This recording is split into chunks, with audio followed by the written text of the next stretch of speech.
Velikan slovenske arhitekturne umetnosti Jože Plečnik je s svojo ustvarjalnostjo postavil temelje mednarodno prepoznavne sodobne slovenske arhitekture.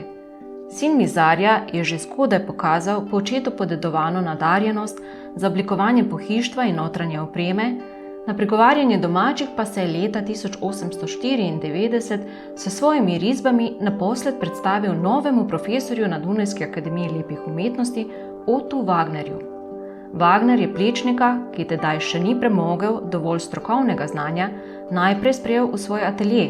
Leto dni kasneje pa se je Plečnik končno vpisal na študij arhitekture in ga po 4 letih zaključil kot najboljši diplomant v razredu profesorja Wagnerja.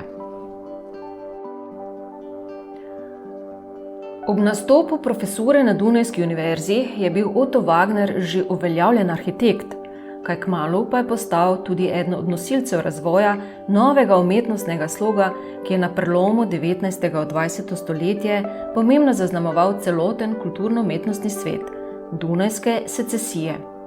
Če se v Wagnerjevih zgodnejših delih še zrcalijo vplivi zlasti neorenesančnega in neobaročnega stilizma, na delih iz njegove secesijske faze stopa v ospredje predvsem bogata cvetlična ornamentika. To lahko občudujemo na Wagnerjevih najbolj znanih dunajskih stavbah, kot so postaja mestne železnice na Karlsplacu, cerkev svetega Leopolda v predelu Steinhof in hiša Majolika. Med pomembnejšimi Wagnerjevimi deli je tudi zasnova avstrijske poštne hranilnice, s katero pa je že nakazal prehod v bolj radikalen, racionalističen in funkcionalističen arhitekturni pristop, ki ga v njegovih poznih delih zaznamuje prevlada geometrijskih oblik nad minimalističnim ornamentom. Čeprav Otto Wagner danes velja za enega najpomembnejših predstavnikov dunajske secesije in za predhodnika arhitekturnega modernizma, je morda nekoliko manj znano, da je na začetku svoje poklicne poti zasnoval tudi eno od 3 najbolj znanih sinagog v Budimpešti, sinagogo na Rumbachovi ulici v starem mestnem predelu Pešta. Pri zasnovi sinagoge se je Wagner deloma oprl na arhitekturo največje, ne samo budimpeške, temveč evropske sinagoge na ulici Dohani in na njen prepoznavni maurski stil. Sinagogo na ulici Dohani je v 50. letih 19. stoletja zasnoval dunajski arhitekt Ludwig von Förster, v čigar ateljeju je delal tudi Otto Wagner. Pred sinagogo na ulici Dohani se razprostira širok trg, ki omogoča, da lahko sinagogo občudujemo v vsej njeni veličastnosti. Wagner pa je bil primoran tloris in videz sinagoge na Rumbachovi ulici prilagoditi umestitvi zgradbe v razmeroma ozko ulico in na prostorsko omejeno parcelo. Temu ustrezno jo je zato zasnoval kot stavbni kompleks, ki ga sestavljata 4-nadstropno vhodno poslopje s pisarnami in stanovanji za goste ter na notranje dvorišče umaknjen obredni prostor. Wagnerjev mojstrsko dovršen dizajn lahke litoželezne konstrukcije odlično poudarja trodelna črtasta fasada, ki ob robovih osrednjega dela dopolnjujeta 2 vitka, na minarete spominjajoča šesterokotna stolpiča. Vsak del fasade je triosno oblikovan, čeznje pa v 2 pasovih tečeta venčna zica, preoblikovana po vzoru orientalskega stalaktitnega oboka. Orientalski oziroma maurski pridih se nadaljuje tudi v notranjščini.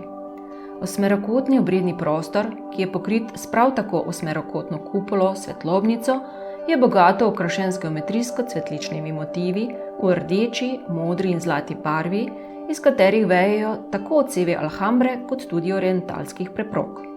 Nad obrednim prostorom se na 7 straneh v obliki galerije razprostira prostor za ženske. Galerijo podpirajo vitki pozlačeni stebriči, ki se nato kot nosilci polkrožnih lokov deloma nadaljujejo tudi čez galerijski prostor. Ti stebriči so v primerjavi s tistimi v pritličju višji in bolj bogato okrašeni.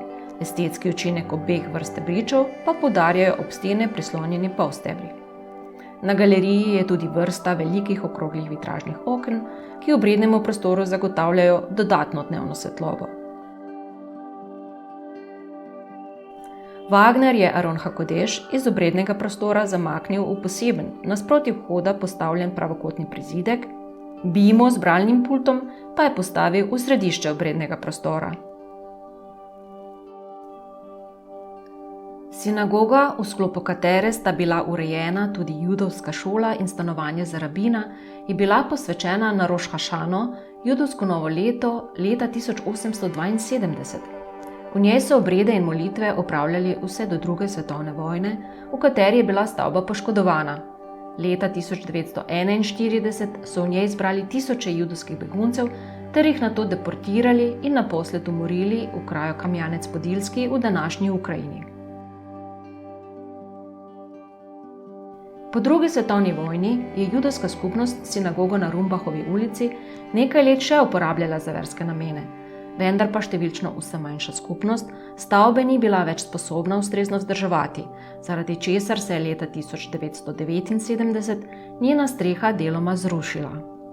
Leta 1988 je judovska skupnost sinagogo prodala gradbenemu podjetju Alba Regija. Po njegovem stečaju pa jo je kupilo državno podjetje za upravljanje z javnim premoženjem. Leta 2006 jo je madžarska država v okviru zamenjave nepremičnin znova predala v last judovski skupnosti, nato pa med letoma 2017 in 2019 naposled zagotovila še sredstva za temeljito prenovo, v okviru katere so bili prezidani in zamenjani tako strukturni kot tudi dekorativni elementi, kot so na primer lestenci, stenske poslikave in strop obložen z lesenimi ploščami. Na mestu uničenega prvotnega Aron HaKodeša je bila postavljena njegova replika, narejena iz mavca, stekla in zlata.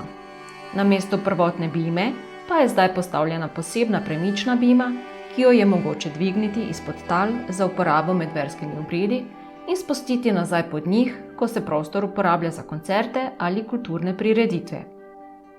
Sinagoga na Rumbachovi ulici je po več desetletjih samevanja junija 2021 tako znova odprla svoja vrata kot večnamenski javni prostor, primeren za izvedbo umetniških in kulturnih dogodkov, izobraževanja in molitev.